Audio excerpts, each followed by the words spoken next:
opening historical tensions in the Middle East. For decades, the Middle East has simmered with rivalries, ambitions, and unresolved conflicts. At the heart of it all lies one of the most explosive rivalries of the 21st century between Iran and Israel. For years, Iran's leadership has accused Israel of threatening its sovereignty. Israel, in turn, has accused Iran of seeking nuclear weapons and supporting militant groups across the region. These long-standing tensions set the stage for a broader confrontation. By 2025, diplomatic efforts and negotiations had repeatedly failed. Trust was gone, and both nations stood on the brink. The question was no longer if a war might break out, but when. The spark, June 2025 escalation. The first eruption of large-scale hostilities began in June 2025, when Israel launched surprise airstrikes deep inside Iranian territory. The offensive targeted military installations, nuclear infrastructure, and top military leaders.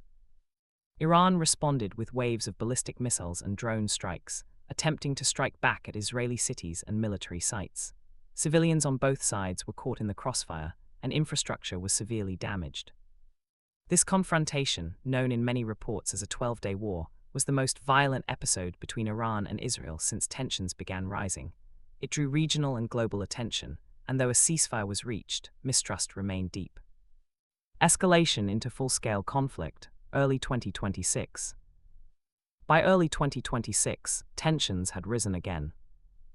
The United States, a key ally of Israel, deployed forces to the region, citing the threat of Iran's nuclear ambitions and its support for proxy militias in Yemen, Lebanon, and Syria. Israel and the US began tightening coordination, sharing intelligence and conducting joint patrols.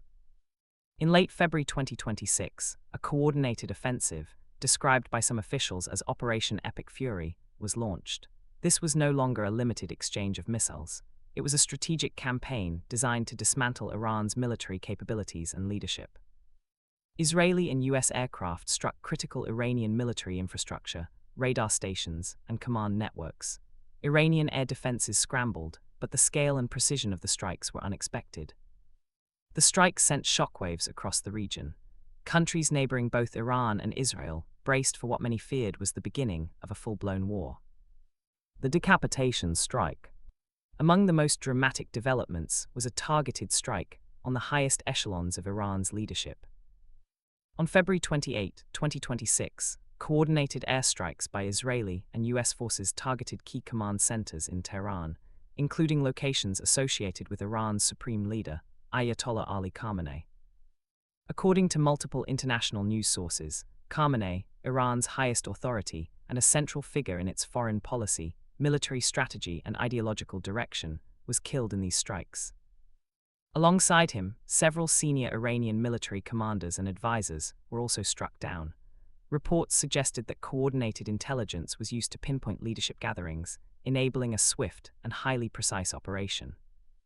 The death of a nation's supreme leader in battle is a watershed moment.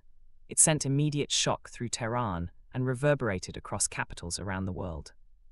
Regional fallout.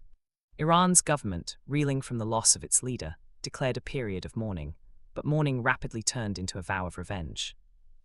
Iranian military forces and allied militias launched retaliatory strikes not just at Israel, but toward US military positions and strategic locations in the region. Countries in the Persian Gulf, including the United Arab Emirates, Qatar, Kuwait, and Saudi Arabia, reported missile or drone activity as tensions flared. Saudi Arabia, Bahrain, and other Gulf Cooperation Council states reinforced defenses. Air routes were disrupted, and markets reacted to fears of instability near one of the world's key oil corridors, the Strait of Hormuz. Every launch, every defensive interception, further entrenched the conflict. What started as a targeted strike had become a regional conflagration. Why it matters? This war isn't just about missiles and borders, it's about ideology and influence.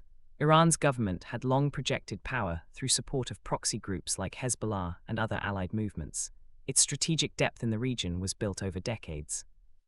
Israel, determined to prevent a hostile power from gaining nuclear capability, has taken aggressive defensive stances.